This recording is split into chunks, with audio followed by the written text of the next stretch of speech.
Olá, direto de Brasília, capital do Brasil, iniciando mais um Ponto Certo. Essa noite nós temos um convidado especial que vai nos contar um pouco da história.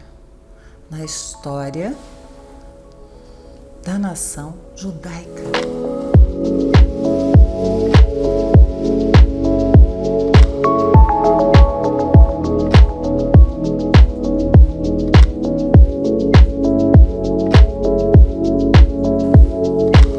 O nome do nosso convidado é Sionei Ricardo Leão. Seja bem-vindo ao Ponto Certo. Érica, primeiro agradecer a você ter aberto esse espaço, né, para a gente falar dessa pesquisa, pode dizer assim, que a gente tem feito há algum tempo. E hoje é um dia muito especial porque começou a exposição Beta Israel no Espaço Cultural Teresa de Benguela, na Câmara dos Deputados. Pois é, essa exposição me surpreendeu, né? Quando nós conversamos, antes de marcarmos essa entrevista, eu te falei, eu não conhecia essa história. E assim, como eu não conhecia a história, eu acho que quem está nos assistindo vai adorar saber e conhecer essa história, né? Como foi, Sionei? Você é jornalista, você também faz muito estudo dentro dessa área histórica, né, de pesquisa. Fala um pouco aí como é que iniciou Tá certo. essa história aí com você. Os judeus sempre me interessaram, talvez desde a minha adolescência.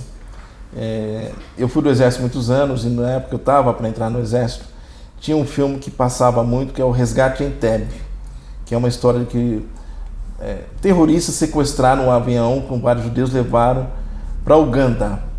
E aí o exército israelense montou uma operação que foi muito exitosa. Teve poucas baixas israelenses e eles resgataram todas as vítimas praticamente. Então aquilo já me despertou a atenção. Depois, na fase adulta, quando me tornei professor de cursinho de história voluntário, toda a aula que eu ia dar sobre Israel, judeus, eu ficava, como é que pode um povo ficar 2000 anos sem território e se manter como povo? Como uma nação, né? Porque eles são bem fortes, bem unidos. Assim, bastante por causa da religião, da língua e, assim, o texto sagrado, a Torá e a Bíblia hebraica. Tinha isso. E ainda, assim, coisa de 10, 15 anos, por causa da minha participação no movimento social negro, aí isso aumentou esse meu interesse. Que eu falei, poxa, a nossa história do Brasil, né, dos meus ancestrais, é a história da escravidão, né? Quer dizer, os negros, né, que nós somos a grande maioria da população brasileira, os afrodescendentes, o nosso passado é de que os nossos antecedentes foram escravizados e trazidos para cá. Para o Brasil escravizados. Né? Então a nossa luta foi deixar de ser escravizado e depois se tornar, ainda isso permanece, né? Permanece. Da inclusão social, de você ter a plena cidadania, você não ser um cidadão de segunda categoria. Então, tinha isso. Ainda tem, né? Essa história não acabou no Brasil. E essa história dos judeus etíopes é muito inspiradora para mim, porque eles saíram da Etiópia, do continente africano, não para ser escravizados. Eles foram resgatados pelo Estado de Israel por serem reconhecidos como judeus legítimos e para usufruir da cidadania israelense. Então eles foram recebidos em Israel como judeus legítimos. Então, uma das frases que está na exposição é de uma jornalista judia, Dona Rosenthal. Ela escreveu assim, olha, aqui em Israel é muito difícil que dois judeus concordem com uma informação. Eles se reúnem, sempre debate, discute, faz parte. E ela escreveu, mas a história dos judeus etíopes acho que é unânime, que foi uma coisa que engrandeceu Israel, no sentido de ter trazido essas pessoas para viver numa situação mais digna, de receberem a eles dignamente. Pois é, e como é que começou essa separação aí, vamos dizer assim, né? Como é que esses judeus ficaram ali acomodados dentro da Etiópia. Etiópia? Bom, primeiro, é algo que é muito interessante, os judeus etíopes se consideram legítimos descendentes do rei Salomão com a rainha de Sabá. Ai, você sabe, eu gosto dessa parte da história da Bíblia, porque o Antigo Testamento, quando criança, tinha na minha casa uma Bíblia que era assim, tipo história, como se fosse um gibi, com quadrinhos, contando as histórias, e eu acabei lendo todo o Antigo Testamento através dessas histórias. E essa é uma das histórias que eu mais gosto. Fala aí, conta então, aí essa parte. E é até bacana você falar dessa forma, porque você está usando um linguajar cristão, né? Perfeito. Os cristãos falam Velho Testamento, Novo Testamento, né? Na cultura judaica se diz assim, não, tem a Torá, a Bíblia hebraica, pronto, né? Porque não existe outra parte. Não existe outra parte, né? Então na Bíblia hebraica, no livro de Reis, está contada essa viagem da rainha de Sabá, né, que era do reino dos sabeus, que ouviu falar da sabedoria, da riqueza, do poder do rei Salomão e foi conhecê-lo, montou uma caravana e foi conhecê-lo. Isso está narrado nesse livro, mas também está narrado no Corão, livro dos muçulmanos, também se reporta a rainha de Sabá. E a igreja ortodoxa etíope, que tem um livro sagrado específico, chama-se Quebra-Negaste, pode ser traduzido em português como A Glória dos Reis. Esse livro diz assim, fala do encontro, mas diz mais. Diz que o rei Salomão e a rainha Sabá conceberam um filho, chamado Menelik. O primeiro governante da Etiópia, de uma dinastia que permaneceu centenas de anos. Então se tem essas três referências. Há outras hipóteses, como a hipótese que eles sejam da tribo de Dan, uma das tribos perdidas, daquela história das tribos perdidas de Israel. Essa é uma hipótese. E, enfim, aí, mas de todo modo, no século VI, aí já existe registro mais assim, palpável, já se identificava judeus etíopes na Etiópia. Então tem toda essa... É muito rico essa informação. Mas a informação mais importante, que eles valorizam mais, é essa coisa de descenderem diretamente do rei Salomão com a rainha de Sabá. Interessante mesmo, né?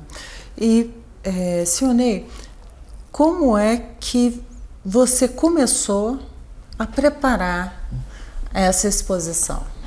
Então, tem mais de 15 anos, né, que eu estou nisso, mas assim, o projeto maior é de um documentário que a gente está fazendo. Então nós estamos captando recursos para fazer um documentário para passar em cinema. E aí nesse documentário nós vamos entrevistar lá em Israel religiosos judeus etíopes, líderes políticos, professores, pesquisadores. Então é um capítulo, digamos assim, uma sequência de documentário. Nós queremos também fazer uma encenação com atores aqui no Brasil, com atores, com vestuário de época, para representar esse encontro do rei Salomão com a rainha de Sabá. Então tem todo esse corolário. No meio do caminho, eu conheci uma pessoa que hoje é muito minha amiga, que chama Patrícia Nunes Naves, que é uma pessoa que defende boas causas nas duas casas do Congresso Nacional. E aí, em relação da amizade, conhecendo esse estudo, ela decidiu propor que esse conteúdo se tornasse essa exposição na Câmara dos Deputados, no corredor que é chamado Teresa de Benguela, que é muito disputado. Muita gente quer expor ali. Tem até edital para isso. Felizmente, acho que pela força, pela articulação da Patrícia e pela força do conteúdo, há 3 anos a gente tem conseguido aprovar. Mas os 2 anos anteriores, né, 2022 e 2021, por causa da pandemia, foi suspensa. Porque estava fechada, estava fechada a casa. Nesse ano nós conseguimos. Eu estou muito feliz, as pessoas estão muito felizes, porque a reação está sendo muito boa. A gente percebe que no corredor as pessoas param para ver, tiram foto, querem informações. Está sendo impactante. Então, vai permanecer por 15 dias, porque são as regras da casa. Durante 15 dias, durante a semana, né, das 9 da manhã às 18 horas, essas pessoas podem ir lá para ver a exposição. E a Câmara dos Deputados é a casa do povo, né? Todas as pessoas podem ter acesso àquela casa e poder ver essa exposição. Agora, me fala aqui, como foi esse retorno dos judeus etíopes para Israel? Justamente. Como é que isso ocorreu? Então vamos lá. Eu citei do século XIX desse pesquisador que esteve lá. Agora, no século XIX, o Estado de Israel não tinha sido fundado ainda, né? Então a história, acho que as pessoas minimamente conhecem, que depois da Segunda Guerra Mundial, em face do que aconteceu, aquele extermínio, aquela perseguição, né? Foi um dos fatores que motivou a ONU, né? E um esforço internacional para recriar o Estado de Israel. Isso acontece em 1948. Então, e a gente ainda pode ter aqui uma felicidade de dizer o seguinte, né? Brasileiro. Que Oswaldo Aranha, isso, muito, né? Muito bem citado. Representou o Brasil e deu o voto ali de Minerva, Isso. mas que instituiu o Estado de Israel. Muito bem citado e isso é muito reconhecido pelos israelenses. Essa iniciativa brasileira por meio desse diplomata tão importante. Então, em 1948, se funda o Estado de Israel moderno. E aí, é um Estado em construção, mas já é um Estado tão importante, né? Um Estado exatamente. Assim, tão desenvolvido e tudo mais. Ao mesmo tempo, especialmente nos anos 70, 80, tem uma guerra civil na Etiópia. Uma guerra civil terrível, e que levou, eles tem uma expressão, a grande fome. Teve a grande fome na Etiópia. E além disso, havia um risco mesmo real de que os judeus etíopes fossem exterminados, sofressem um genocídio. E aí os rabinos, né, estudiosos e tal, começaram a olhar mais de perto os judeus etíopes e fizeram o reconhecimento. Os rabinos, que tem os grandes rabinos, né? Então tem o grande rabino Askenazi, né? É uma linhagem, aqueles judeus mais da Alemanha, da Polônia, da Rússia, oriundos lá, né? E tem o grande rabino Sefaradi, que são aqueles judeus mais do Oriente Médio, Espanha e Portugal. São dois grandes rabinos. Os dois reconhecendo que os judeus etíopes, não, eles são judeus. Eles têm direito a usufruir da cidadania israelense. E então, em 1984, se monta uma operação chamada Moisés. Mas foi uma operação híbrida. Alguns judeus etíopes foram levados via aérea, mas outros foram via terrestre. Então foi um sofrimento enorme passar pelo Sudão. O cálculo 8.000 chegaram a Israel e cerca de 4.000 ficaram pelo caminho, assassinados, gente que sofreram todo tipo de violência. Nossa. Foi uma história triste, né? Em razão disso, e a situação na Etiópia continuava a mesma. Aí, em 1991, Israel decide, não, vamos continuar, mas dessa vez vamos fazer uma migração via aérea, para não ter nenhum desses problemas. E se monta uma operação militar mesmo, vários aviões, aqueles aviões grandes, os Hércules, que são de transporte, né? Então, nessa operação foram cerca de 15.000 judeus etíopes transportados da Etiópia para Israel. Houve recorde da aviação. Assim, num voo, 1.022 pessoas embarcaram. Houve partos. Operação de guerra mesmo, né? Houve partos. Três judeus etíopes nasceram no voo. Hoje tem uma pergunta muito interessante. Eu não sei responder. Aonde você nasceu, né? Qual que vai ser? Eu não faço a mínima ideia. Eu acho que os israelenses devem ter resolvido isso. Então, essa operação foi muito bem sucedida, né, e levou 15.000 judeus etíopes. Hoje eles são 165.000 vivendo em Israel, e os que estão lá querem que os parentes que ficaram, né, os remanescentes, também vão para lá. É uma questão de custo, né, porque a viagem de avião tem um dinheiro e tudo mais, então eles procuram sensibilizar o governo para investir mais e concluir essa migração. Para poder unir, né, as famílias. Isso. E assim, eu vou até antecipar, você poderia perguntar, por que você se interessou por isso? Olha, eu acho que essa história é motivadora. Você uma história diferente da diáspora, né? Uma história que é por humanismo. É uma história que não é contada, não né? Não é conhecida. Quando você me falou da exposição, eu fui dar uma olhada e falei, poxa vida, essa história não é contada, a gente não tem informação. Nós estamos falando de uma história recente. Sim. Nós estamos falando Sim. de uma coisa recente, É recente. e que deveria ser divulgada. As pessoas deveriam ter essas informações, porque faz parte da nossa história como humanidade, né? Eu agradeço muito o seu interesse, porque a gente também tem ainda alguns fatores a enfrentar. A gente combate o racismo, né? Mas também existe o antissemitismo. Então, existe também pessoas que são contra os judeus, assim, às vezes nem sabem por quê, né? Então, essa exposição ajuda a enfrentar dois tipos de discriminação.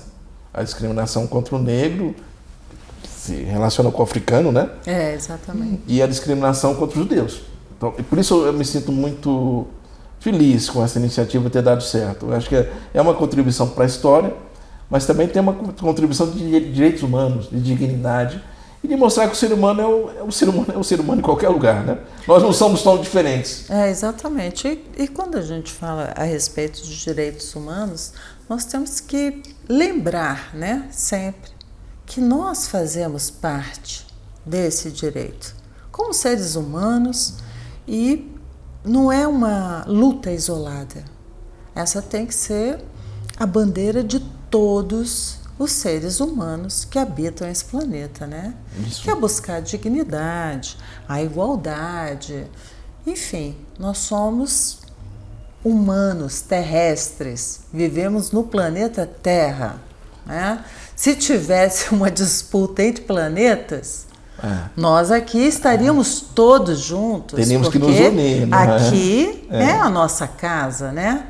Gaia é a nossa casa, é quem nos abriga todos os dias. Érica, já sei que o nosso tempo está pelo fim, mas tem duas ideias que eu queria deixar. Primeiro, a seguinte, normalmente nessa questão de integração racial, por razões óbvias, a gente busca muitas informações norte-americanas, que lá teve um processo de escravidão, em alguma medida parecido com o nosso, né? Em alguma medida, tem semelhanças e tem diferenças. E outro dado importante é demonstrar que nas raízes sagradas, o Brasil é um país cristão. A diferença é só que os Estados Unidos está 500 anos à nossa frente. Isso. Embora tenha sido iniciado depois do Brasil. Justamente. Então a gente normalmente buscamos muitas referências. E acho que essa referência dos judeus e antigos de Israel também é importante para nossa, né, inspirar políticas públicas aqui. Esse é um dos propósitos também da exposição. Eu assim, sou muito partidária, sabe, da igualdade em todos os sentidos. Porque nós estamos falando da raça humana. Sim. E a raça humana, ela vai ter suas particularidades. Porque até pela geologia do nosso planeta, que é muito grande, vasto, mas uma coisa, nós somos todos iguais por sermos humanos. Sim. Então, é o momento da gente contar a história de humanidade, né? Inspiradora, como eu disse. Inspiradora. E fazer essa reflexão. Imagina se Israel não tivesse ido buscar esses seus patriotas. Justamente. Se não tivesse ido buscar esses seus irmãos lá, o que não teria acontecido? O genocídio de uma comunidade, uma perda muito grande para a humanidade. E lembrando que na década de 80, a Etiópia passou por uma fome terrível. Uma grande fome, justamente.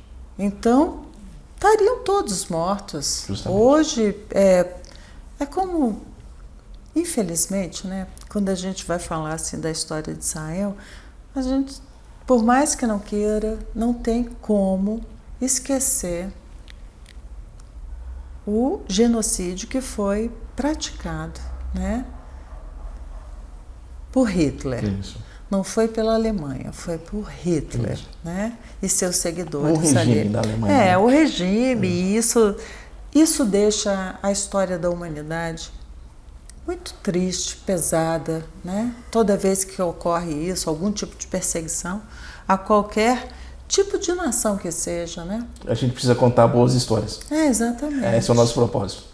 E tá belíssima a exposição, porque eu ainda não estive lá pessoalmente, Vá até lá. mas eu vi as fotografias, vi que ela tá belíssima, e me conta um pouco hoje como foi a abertura, porque você estava lá, fazendo a abertura hoje e veio direto aqui para poder gravar com Muito gratificado, politicamente foi muito bem representada. O presidente em exercício da Câmara dos Deputados esteve presente, que é o deputado Marcos Pereira, que tem nos apoiado desde então. O embaixador Israel esteve, pessoas da comunidade judaica, expoentes da comunidade negra, demais parlamentares, assessores. Acho que o sucesso foi muito grande. Eu estou muito satisfeito com o que aconteceu hoje. Ai, que legal. Senhor Ney, conta aqui, só para a gente fechar assim com chave de ouro, que a gente ainda tem aqui um minutinho. Tá certo. Me fala um pouco a respeito do representante da Etiópia, que estava aqui no Brasil, quando sofreu uma tentativa de golpe. Vamos falar desse governante. Não, isso é muito bom, porque é uma relação com Brasília. Como eu disse no início, com o rei Salomão e a rainha de Sabá, começa uma linhagem de governantes da Etiópia. O último foi o Haile Selassie, que quando o Juscelino Kubitschek governava Brasília, ele veio aqui, foi recebido pelo JK. E tem foto dos dois juntos. Foi muito interessante porque enquanto ele estava aqui, ele tomou um golpe lá, ele teve que acabar com a visita, foi lá e restabeleceu o poder. Anos mais tarde, ele tomou um outro golpe no regime militar marxista e prenderam e acabou morrendo na prisão. Aí que começa a derrocada da Etiópia, a guerra civil, e que depois vai se derivar na grande fome. Então, veja que a história está relacionada com o Brasil. Relacionada, né? Brasília tem esse aspecto mesmo, né? A sua inauguração, ela trouxe os governantes do mundo todo, né? Inclusive, reis, rainhas, como a rainha da Inglaterra, já teve em Brasília, gente. Muita gente importante, né? Na inauguração aqui. Olha, convida aí os nossos telespectadores para poderem assistir a sua exposição, porque a gente já está no final mesmo. Olha, então começou oficialmente hoje, é 19 de setembro, e vai até 29 de setembro. Pode ser visitado durante a semana, a Câmara, fim de semana, é fechada, mas durante a semana entre as 9 da manhã e às 18 horas. Então fica lá na Câmara dos Deputados, no corredor que liga a ala das comissões ao plenário, conhecido como Espaço Cultural Teresa de Benguela. Muito obrigada, viu? Eu que agradeço imensamente o espaço. Ter aceitado o nosso convite. Maravilhoso. E sucesso. Eu vou lá visitar a exposição. Obrigado. E você que nos assiste, gostou dessa história? Então pesquisa, vai a fundo, porque eu vou fazer isso. Eu gostei demais. E aproveita, visita a exposição aqui na Câmara dos Deputados, que eu tenho certeza que vocês vão gostar. Até a próxima semana.